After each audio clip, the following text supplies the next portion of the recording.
I love those funky Austin gardens. Thanks so much for opening your garden gates for us.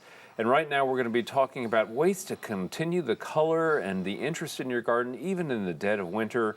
I'm joined by Adina Spellman from Bastrop Gardens, and it's great to have you back on the program. Well, thanks for inviting us back, Tom. It's a pleasure to be here. Well, I'm pleased to have you, and you have lots of cool ideas about ways that people can work things into the cut-back perennial beds and other spaces in the garden during the winter time to really keep the interest going. Absolutely. And there are a lot of these plants, it's a mix of what you're recommending. It's edible flowers, plants for wildlife, as well as edibles for humans. Correct. You can start with, starting with just even the different varieties of lettuce, if you like. There's such a plethora of color in those and texture. Right. That just putting those in alone adds a nice, vibrant spot to a dormant garden. Right. And then you can also add even interest to those salads you're creating by making an edible flower garden. Right. Well, we have examples of all these things. And we're going to start by talking about some things that are in the broccoli and cauliflower family. And these are things you can just tuck into the perennial beds when you've cut back, say, your salvias or lantana or other things. Why not just pop some of these in? Absolutely. There's broccoli, a variety of Pac-Man variety that's very small and compact. And there's a beautiful heirloom cauliflower that grows in a swirl form. Those are easily tucked into little niches in the garden where the dormancy has taken place. And they grow well in Austin in this winter. Very well in the cool weather, you bet. Yeah. You bet. So planting them up in the fall. The cooler, the sweeter. Oh, okay. I didn't know that. Okay, so there's a good word of advice there in terms of when to plant. And, typically I go through and clean up my beds in November. Is that too late to get some of these things going? Well, not for the cold crops, no. The kales, the broccolis, those sort of things are good at that point in time. And even collard greens and mustard greens will go through and actually taste better with a light, cool frost to them. Okay. And then your edible flowers they'll go all the way until the spring. Sure. This year we had them well until March and April. Okay. Well, you mentioned lettuce a little while ago, and we want to show people a variety of the different forms and colors of lettuce that you brought with you. These can be among the most beautiful things you ever put in your garden, and they're great to eat as well. I think so. In the texture of the lettuce, the texture is not only a deep, vibrant red in red sails and ruby red. There's also one called black flash trout, and I'm convinced that some trout fishermen must have found it on the side of a riverbank. You can get all kinds of wavy textures, oak leaf textures, just a total interest in and of themselves. Right, and again, easy to tuck in, whether Easy to into the tuck bed in or a container. And then in the evening time, you can go out and snip yourself some greens and have a wonderfully fresh salad. Yeah, so don't forget the edibles during the wintertime. Now, edible flowers are kind of becoming a thing now, I think. Yes, and they dress your salads beautifully. Right. Dianthus is an edible. Snapdragons are edible. Right. The pansy family is edible. I never thought of dianthus. I've heard snapdragons, of course, and others, but I never knew dianthus were edible. It's a very light, spicy little flavor to the dianthus. That's cool. Yeah, and then the calendula blossoms are also edible as well. And we'll show calendula in just a little while, but that beautiful dianthus, the colors are so striking on that. I really love them. And that is a wonderful plant for butterflies as well. So not only do we get to enjoy the spiciness of the blossom, but we get to have the butterflies enjoy the nectar of the plant. And snapdragons, of course, a vibrant, wonderful winter color. Vibrant, wonderful winter color from 8 inches to 20 inches to 30 inches, all the way up to 3 feet tall. So wonderful.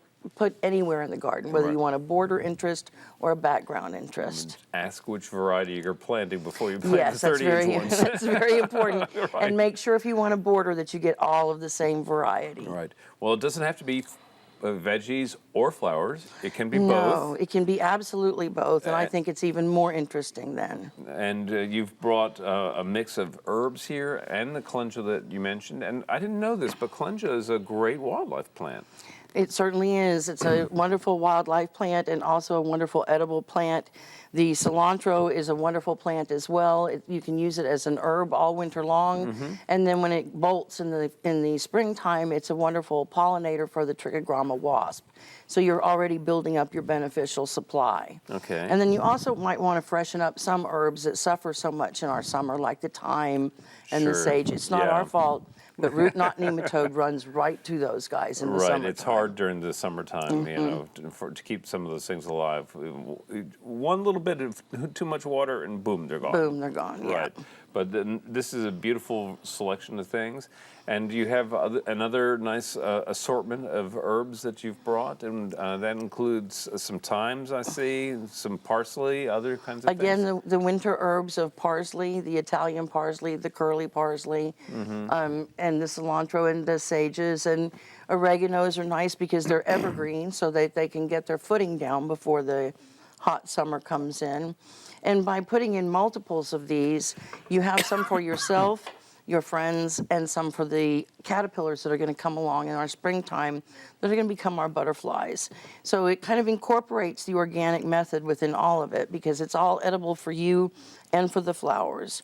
One of my favorite winter herbs is this little salad burnet over here. And it grows in a little rosette, tastes a mild, light cucumber, and its bloom looks like a pineapple. So we've talked about all these cool different things we can be adding to the winter garden. What's your favorite way to fertilize during the wintertime? Well, at the time of planting, I like to use a product called Grow and Green because it's got micronized green sand, which adds the iron and to keep the plants nice and dark green and healthy. And then I think it's very important, too, to understand that when you harvest these plants, you harvest down at the bottom of the rosette. You don't take the entire plant out, including with the lettuce. Harvest these bottom leaves of the lettuce, and these lettuce plants and parsley plants will continue to grow for you throughout the season. And I think that's a really good point. In fact, the plants thrive with a little bit of harvesting, right? Yes, they actually do. kind of require it. They require it to keep producing more. And then when you come in the springtime to put in that compost to nutrify your dormant material, that gives them that extra little boost after their growing season through the fall. So we've talked a lot about things that, you know, are beneficial to insects, obviously beneficial to humans. We've covered the bees, we've got the butterflies, and we've got the humans, but we need to worry about the birds as well. Right. So if we've got any opportunity or any empty spots, I encourage sumacs. The flame leaf sumac offers a wonderful head of seed and beautiful red color. Yeah. The evergreen sumac, as long as you've got drainage, is a good and happy Yeah. plant. And the aromatic sumac is also a good plant for birds. I love the prairie flame leaf sumac, one of my favorite plants. Great fall color, and it does load up Absolutely. with seed heads. And now, in your area, I know there are fire concerns. I was talking with you before the program about Yaupon holly, and I understand that that's a combustible plant and something to be concerned about. Well, since our fire has decimated so much of Bastrop County, fire-wise gardening has come into the forefront.